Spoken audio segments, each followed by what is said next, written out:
call is from a correction facility and is subject to monitoring and recording. You're listening to Voiced, Voices of Incarcerated Citizens Empowered, and I'm your host, Amani Sawari. Here we listen to the opinions, perspectives, and experiences of impacted citizens with the hope of reflecting and coming up with a better solution for us all. In today's episode, I have the privilege of interviewing Ardell, a Detroiter who was incarcerated as a teen in Michigan's only prison for women. During the first of this two-part conversation, Ardell speaks candidly about the conditions at Huron Valley and is vulnerable about personal experiences. Listen in for an opportunity to learn about the inner workings of women's prisons, especially Huron Valley, and the impacts of spending time there. It's the only female facility that they have, and it's packed. It's overcrowded. You putting people in closets. They took the TV rooms and made them into beds. Sometimes they might open the yard, the big yard, if they feel like it. If they understaffed, then no. All rooms are 2 to a cell or more. Okay. I think they have like an 18. They got like an 18 man. They have an 18 Yeah. person cell? Yeah. 12 man cell, 18 man cell. They have a whole gymnasium with the people in there that are about to go home. They don't have nothing for them pretty much. It's just like, we gotta wake up at 5 a.m. to go to work. They get up, shower, drink coffee, go to work, come back, eat, sleep. I mean, there's not much to tell about that part, but with the rest of it, it's a jungle in prison. The jungle of prison seems to only intensify as the time goes by. Today, you'll hear about Ardell's personal experiences while trying to maintain relationships, battle officers' verbal assaults, and seek treatment at the expense of violence.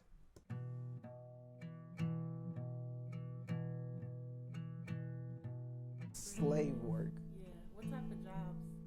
Okay, so the best jobs they have is POA. It's like, say you try to commit suicide. So you try to commit suicide, they'll put you on bam bam, they sit there and watch them. They have other prisoners sit there and watch them. To sit there and watch? Officers was doing it, but they was losing officers behind it, so they gave the prisoners the job. Wow. Okay. And that's one of the higher tier. Yeah, they paid $3 an hour. That's a job that used to be assigned to a CO, which probably would have been paid at least $25 an hour for them. Yeah, that's overtime. That's overtime for them. Get paid $25 an hour. Minimum. You know how much bad stuff you have to see as a correctional officer?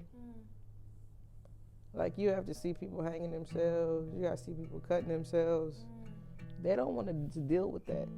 You have to be out of your mind to want to work there and stay there.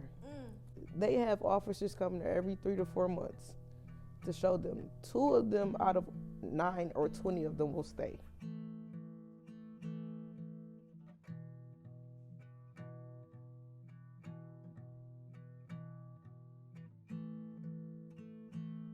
It's been 1,000 officers just about that's tried to stop me from committing suicide.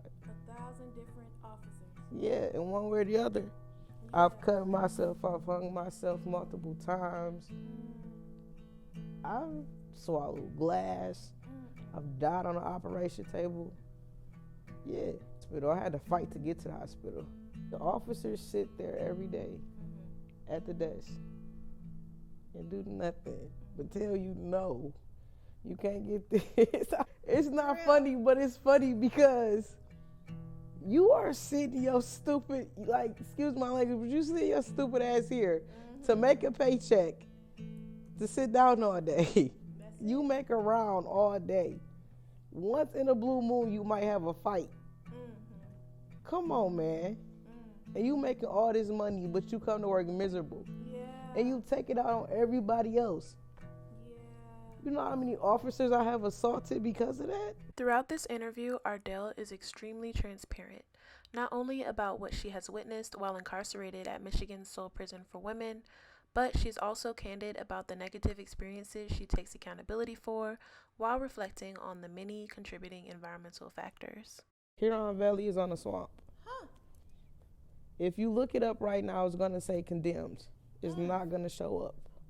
The place is sinking. Understanding working conditions and relations between prisoners and staff isn't the only source of tension at Huron Valley. The prison's name indicates some of its complex history. Being built on swampland, anyone sentenced to this prison is literally confined within the valley of a shadow of deadly circumstances. After opening its doors to confining a maximum of 1,100 women December 2005, just 5 years later, Huron Valley's capacity was increased by 500. Another 5 years later, the Detroit Free Press reported more than double the number of women at Huron Valley. Other Free Press and Michigan Daily reports point to the mounting failures of MDOC culminating at Huron Valley, including leaking roofs, below code building conditions, and even dozens of cases of scabies at a time. Ardell expounds on the consequences of these types of conditions.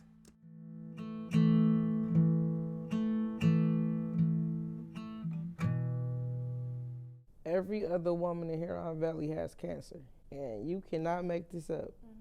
There is so many different cases with women with cancer in that facility because of the water, because of the mold, because of the living conditions. On the east side, it's so many people to one bathroom. You know, you go in a restaurant, they got the big bathroom. Yes. So in the back, they got a couple showers. Okay. Yeah, you gotta share mold. You gotta share skin. You gotta share all this nasty stuff. And people are passing this stuff around. So there's a rule that says you can't lend and borrow clothes. Wow. So say the facility don't give you something, right? They run out of clothes that they make. They'll tell you go borrow it from somebody else. You can't go to your call out. What? Then do the rule become bendable? What are the consequences for sharing clothes? Depends on how petty the officer is. You get a ticket. You might get a theft ticket if you got it already. Misconduct. Yeah, misconduct. Okay. So you might already have a misconduct for something unrelated or the same type of thing. It depends on the person given the ticket. Yeah. This is what it depends on. If the officer likes you or not. It depends on the officer attitude. So say you got an officer that work all day, every day there. They don't want to be there no more. Everybody getting on their nerves. You got somebody that they just absolutely don't like and they want to take it out. They'll take it out on them and write them ticket after ticket after ticket. That's what Dunnigan and Odom was doing. Dunnigan told me that I would die there. And every day she see me, she say something to me. Now, if I was to talk about this lady the way she looked, I would be wrong.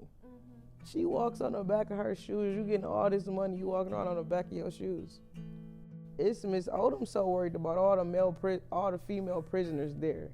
She in everybody business, but when she gets mad, she take it out. And I'm like, you will have a lot more prisoners on your side if you just was not a bitch when you get tired. But they chose that. They chose that. Nobody said, hey, You have to go. you have to do this. Yeah. This is your punishment. You chose this. If you would give these people, before you hired them, a psych evaluation, they wouldn't pass it. So you letting these people into this facility with psychotic minds that probably next to being a prisoner. You know how many prisoners they've locked up, they've created from officers? The parallels between spending time in prison, whether that be as a prisoner or a prison staff member, are uncanny. It's important to note that the devastating consequences of prison extend far beyond the prison itself, leaving the incarcerated women as well as prison staff with a range of healthcare issues, mental instability, and loss, among others. In this following story, Ardell shares her personal experience with loss as a survivor. Guess what? My girlfriend committed suicide. The officer could have saved her life. You could have saved Janika Edmond. You could have saved her. They betted the Subway sandwich on her life. So what happened was, she went to SEG with this girl. So when she went to SEG, segregation, the whole, whatever. So when she got into it with the girl about, it was threatening behavior behind the door. So they locked them up and said, Janika said she wanted one-on-one to be put on suicide watch. So a POA. The officer said, before she said I want one-on-one, she said, I bet you a Subway sandwich she going one-on-one. Due to a set of officers that rather placed bets on the needs of the women in their care, negligence resulted in the devastatingly preventable loss of Miss Janika Edmond in November 2015. The Detroit Free Press, People Magazine, and Prison Legal News, among others, reported on this, and an $860,000 federal court settlement for her family paid by the Michigan Department of Corrections. Everybody that was there didn't get in trouble for it, though. Somebody would have to sit in front of her, but they didn't do that. They let her hang herself. I got her name tattooed on my hand, Janika Edmond, Janika, and I got her son name tattooed on my hand. By neglecting what's going on behind the wall, not only are we contributing to these women's poor well-being, but we're also contributing to the negative impact on the families that are impacted by this, that didn't choose this. 9 times out of 10, everybody has somebody that's a family member or a friend that's incarcerated. Yeah, definitely. So you giving people life sentences with on their first time getting in trouble. So you taking away people's lives from them and y'all don't care. And then you send them back into society like robots. Damaged, traumatized, hurt, emotionally, drug addicts, physically addicted, yes. Some of them people didn't come in there doing drugs. They left out of there doing drugs though. Why take away from somebody's mental? You taking away letters. You taking away pictures. You taking away visitations. Why? When all you gotta do is do your job before it even get there. But then y'all get mad because y'all let it slip. That's not our fault. That's y'all fault. Yeah. I never got caught selling drugs in prison, so this never affected me. But I used to be like, why every time the person that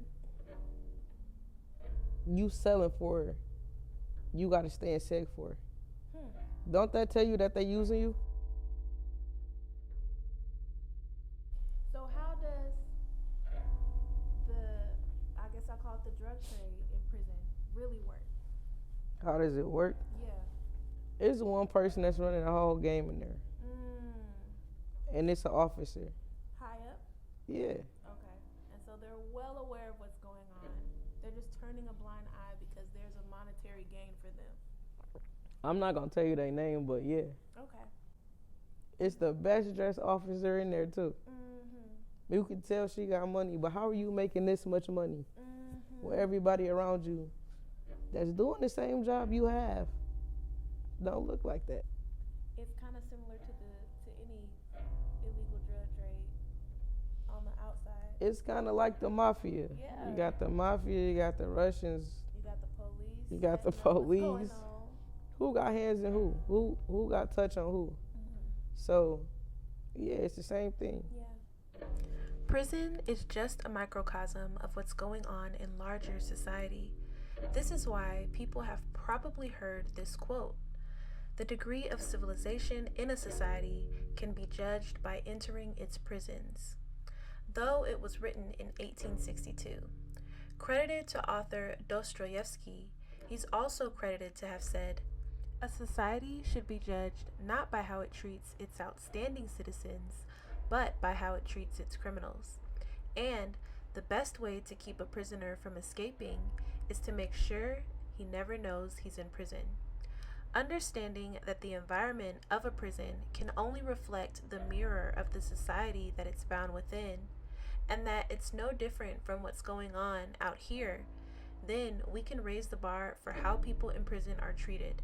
thereby raising the bar for everyone. I've never had cancer, but I can tell you my situation. Okay. So I had tried to commit suicide. Keep in mind, I'm hostile. I'm aggressive.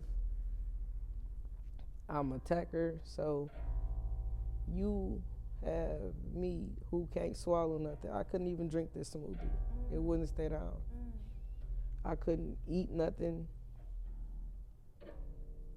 I had this in my system for a month and a half. For a month and a half, you know what I had to do? I told them every day that I need to go to the hospital. I had to start assaulting them. You have to do stuff like that to get their attention. Because if you said, like, I'm sick, I need to go to the hospital, no, you're not going nowhere. If they don't want to, absolutely not.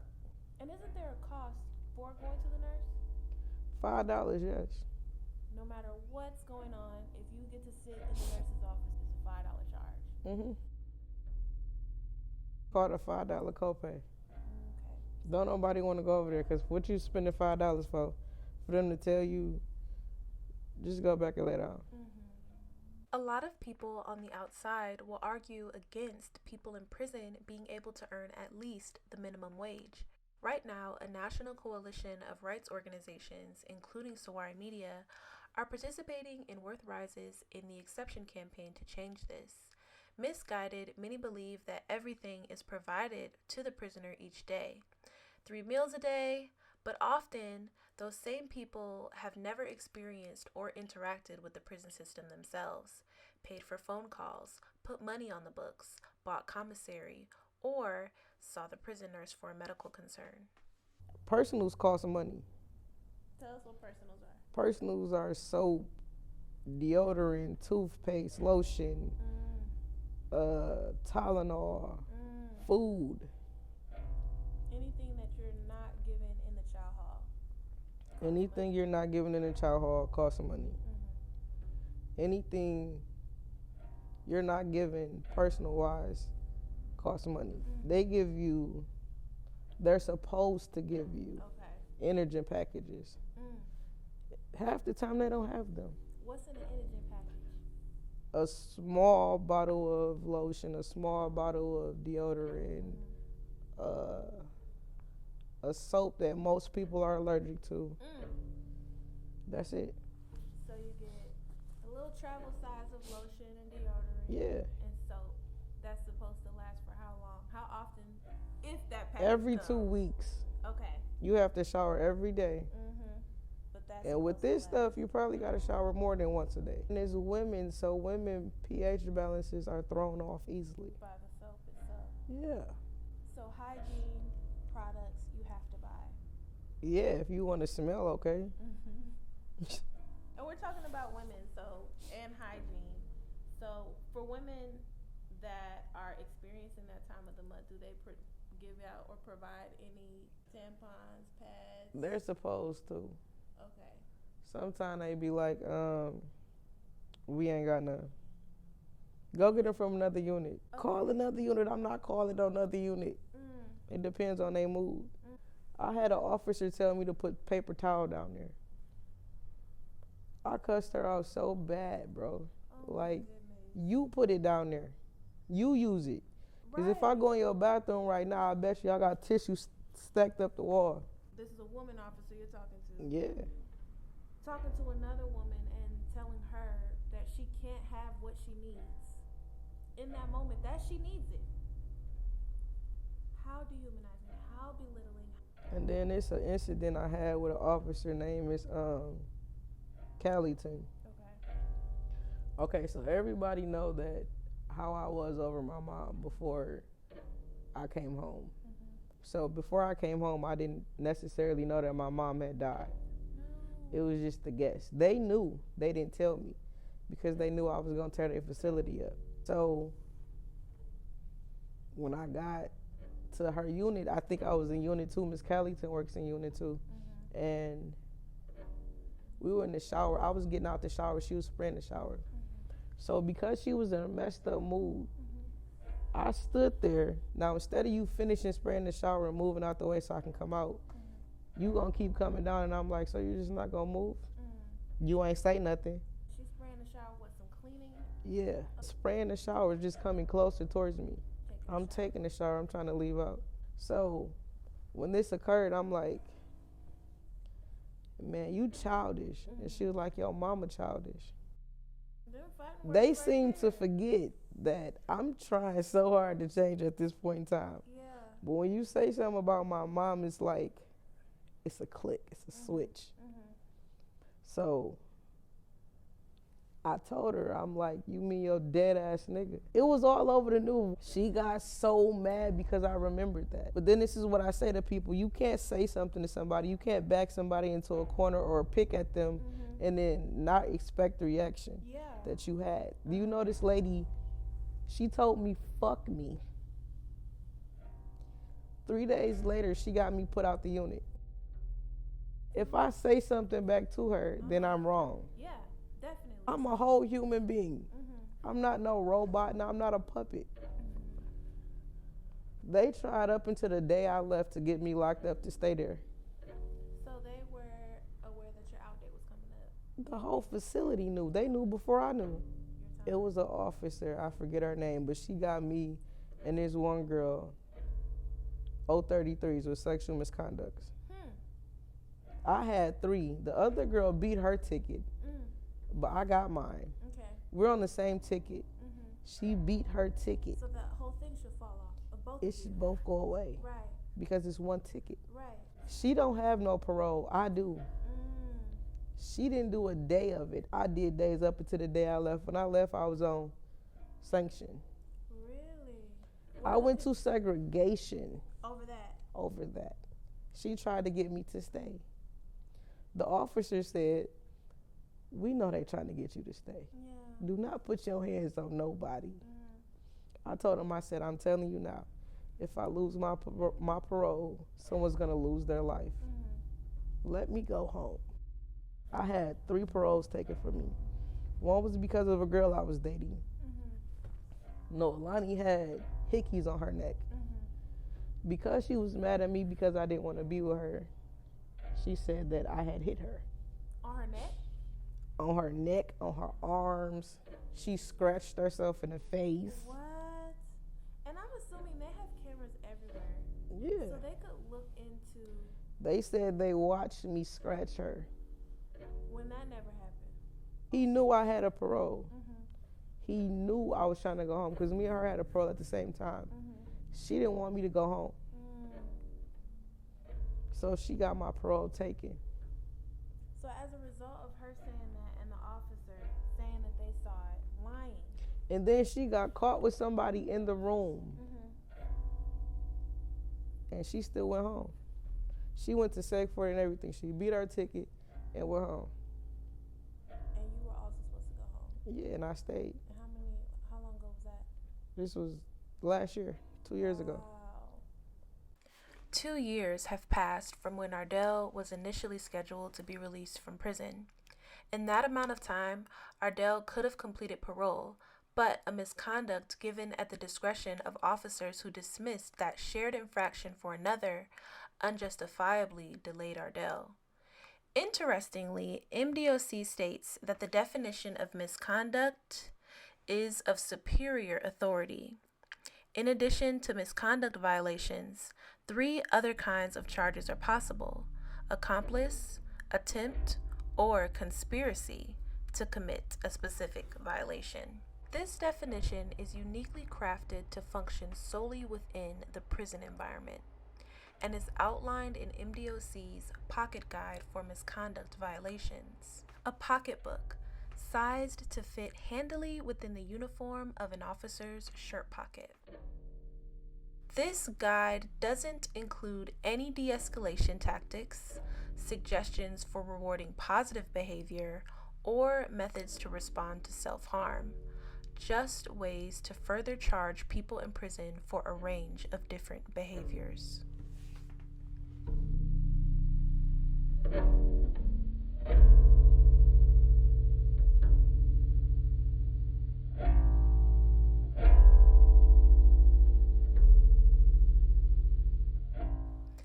As seen in Ardell's case, these types of charges being placed on individuals seemingly arbitrarily result in significant delays to release dates, contributing to an overall feeling of hopelessness and even the loss of life. I want to share my appreciation and gratitude to you for making it this far and taking the time to listen to this first of a two-part conversation with Ardell about the mental and physical impacts of living at the intersections of multiple departmental state failures to women confined to the Huron Valley.